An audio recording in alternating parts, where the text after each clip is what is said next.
एक भालू बना लंबर, हाथ में था हथौड़ा।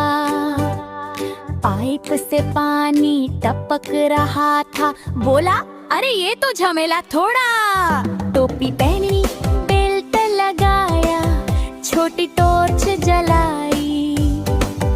बोला सब ठीक कर दूंगा, बस चाय पिलाई। भालू